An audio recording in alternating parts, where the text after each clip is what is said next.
The Rerun Banners of version 2.8 was officially announced during the 2.8 special broadcast, and bullying being shifted to Phase 2 is absolutely diabolical for players like me who already have Cantarella and Phrolova. But for today's video, I'll be breaking down the pros and cons of having any of the 5-star rerun characters, including Phoebe, Cantarella, and Phrolova on your account from a build, team building, gameplay, and overall account improvement perspective. I'll also help you determine the value of each unit at S0 if you plan to pick any of them for the first time, and I'll also break down the value of their best early sequences to help you make good use of your saved up corals. But before we proceed any further, I want to let you guys know that making these videos take a ton of time to plan and put everything together, if I'm being honest. And one of the best ways to support what I do is by checking out Raid in the description.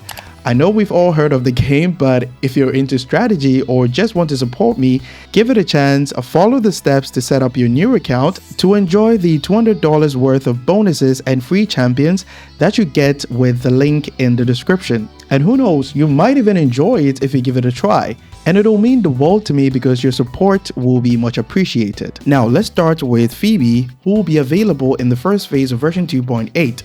She's a hybrid unit, which means that she can fulfill multiple roles in your team building, including DPS while she's in the absolution state, and a sub-DPS buffer in the confession state, where she becomes very good at applying Spectral Frazzle, provides Spectral Frazzle damage amplification, and shreds Spectral resistance. But her team building is severely restricted as a sub-DPS buffer because her buffs are tailor-made for one specific unit at the moment, which is Zani. So if you do have Zani on your account, getting Phoebe is not only a massive damage boost, but provides a huge quality of life upgrade to make your rotations much easier, since Spectral Frazzle applications become very easy to do. So there'll be no need for complicated gameplay like quick swapping with Spectral Rover to consistently apply Spectral Frazzle. But don't let Phoebe's buffing capabilities fool you, because she's absolutely cracked as a main damage dealer, and the best part is that you don't really need limited units to buff her damage. All you need is Spectral Rover to apply Spectral Frazzle, Sanhua to buff the special basic attacks when she's in her Ring of Mirrors, and finally Mortefi to buff the damage from her special heavy attacks called Star Flash. Keep in mind that Yuno can also replace Mortefi and can increase the team's overall damage quite significantly due to her high damage potential, but if you don't have her, Mortefi will do just fine. From a build perspective, she's extremely free-to-play friendly, especially if you have the Ocean's Gift 4-star weapon from the fishing event that we got a few months ago. But if you don't have that, the almighty String Master has you covered. Phoebe can get all the 24% attack buff from the second part of the passive by simply using her skill to place the Ring of Mirrors, which does 2 instances of damage, and when the buff is about to run out, simply press the skill again to refresh the 24% attack buff. In terms of playstyle, she's very straightforward to play with, which can be good for casuals. The only issue that I personally have with Phoebe as a main damage dealer is that she can be quite underwhelming in multi-wave endgame content like Whimpering Waste, where enemies die way too fast, so you need constant application of Spectral Frazzle in a wide area of effects from units like Chacona.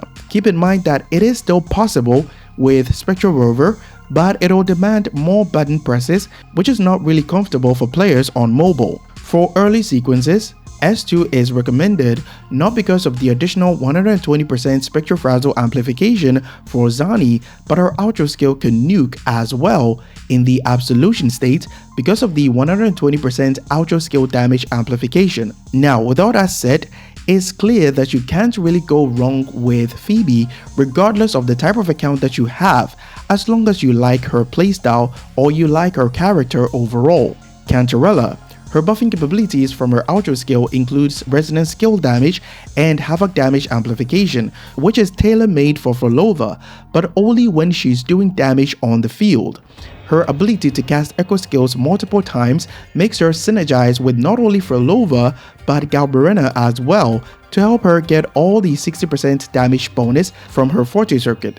The best part is that Cantarella can fulfill the role of a sustain unit due to her healing capabilities, so you can slap Rejuvenating Glow on her with decent stats, ideally double crit on all of them, to take advantage of her high damage potential, and add another sub DPS buffer like Mortefi, Lupa, or Yuno to buff Galbarena's damage if you cannot afford to pull for Qiuyuan.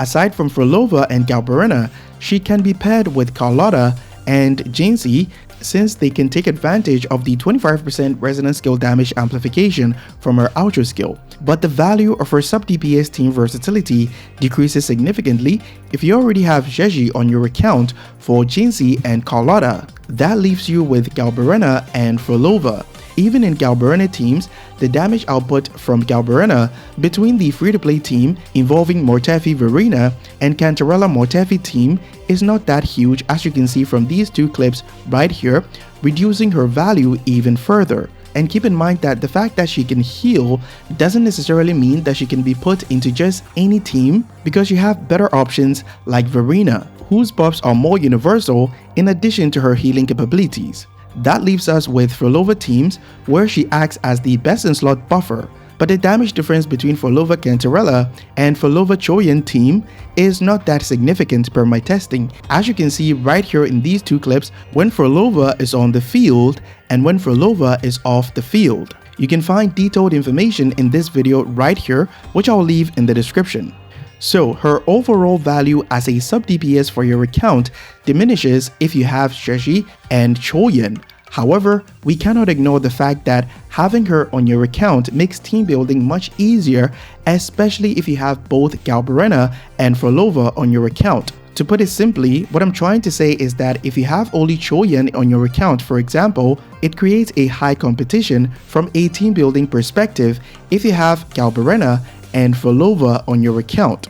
Cantarella's personal damage is also pretty decent and can help you clear even the most difficult content thanks to Sanhua being easily accessible to buff her damage. And in terms of build, Cosmic Ripples on the standard banner will do just fine as a sub DPS buffer, but if you play her as a main damage dealer most of the time, the least you can do is to get String Master or one copy of her signature weapon. Her best early sequence that I'll recommend will be S1 for the anti-interruption, which will come in quite handy if you don't really pay attention to enemy movesets. But for those that play her as a main damage dealer, target S2 to make Jolt do more damage after applying Hazy Dream on the enemy. Now, with all that said, my advice is to get Cantarella only if you have Phrolova on your account, but in case you pull for Qiuyuan because you like him as a character and you don't have Galbarena on your account, feel free to skip Cantarella because Qiuyuan will do just fine and there won't be much of a competition in terms of team building in endgame content. Phrolova.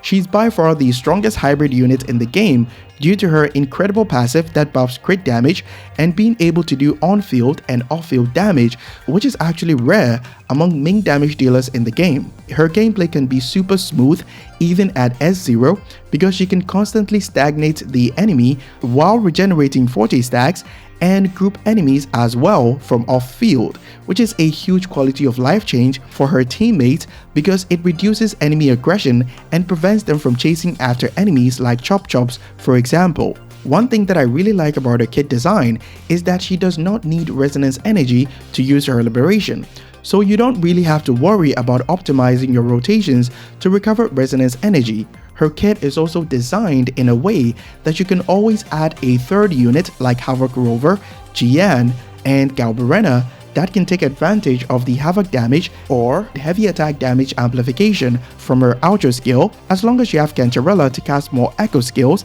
and most importantly, provide healing or sustain capabilities for the entire team. But her team building is far more restrictive, much like Zani, due to her dependency on Echo skill cast by her teammates, which heavily influence you to get Qiuyuan or Cantarella. So I strongly advise that you only pull if you have these two characters on your account so that you don't suffer major damage losses. As for cons or disadvantages, the notable one is how she can encounter a significant damage loss if you decide not to pull for her signature weapon, due to her damage being split between Echo skill damage and Resonance skill damage. The Echo skill damage from Hecate after casting Echo skills by her teammates only happens from off-field, which means that her weapon is the only source of Echo skill damage amplification that you can get in the game, and keep in mind that damage amplification effects increases your damage quite significantly.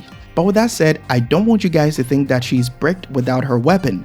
I've had no issues clearing endgame content with String Master so far since I have Cantarella, because the game has not reached that point where you need signature weapons for every main damage dealer in the game. But I'll get her signature weapon this rerun to make her a viable pick for many patches to come where enemies will become more tanky due to HP inflation. One last disadvantage that you will experience more often is that her damage output in the first rotation will be quite low at S0 compared to the subsequent rotations, since you need to stack aftersound with Echo skill cast by your teammates. But this is not really an issue when facing holograms, since you can restart multiple times to stack aftersound. For sequences, Phrolova is fine as long as you have her weapon and Cantarella or Qiuyuan, but you can target S2. The base damage multiplier of the enhanced attack is now increased by 75%, and the damage multiplier per aftersound, which is the 82.55% right here, is also increased by 75%, which is absolutely insane. The best part about S2 is that you can now easily obtain 32 aftersound stacks in the first rotation, which was limited to 18 at S0 with Cantarella and Rocha. So S2 is a bit overkill in my opinion. With all that said, it's quite clear that Phrolova needs heavy investment as a main damage dealer, while other Havoc DPS units like Camellia is extremely free-to-play friendly in terms of build and team building. So if you cannot afford to get Phrolova, her weapon, and Cantarella, my advice is to use your corals to get S2 Camellia if you already have Camellia on your account. That'll be all for my complete pull value breakdown for version 2.8 Rerun Banners. Be sure to leave a like, subscribe, and use my link in the description to check out Raid if you would like to support the channel. Our Discord link will be in the pinned comment if you're having any issues with the game, help with your build, or you just want a place to chill or hang out. Catch you guys in the next one. Bye bye.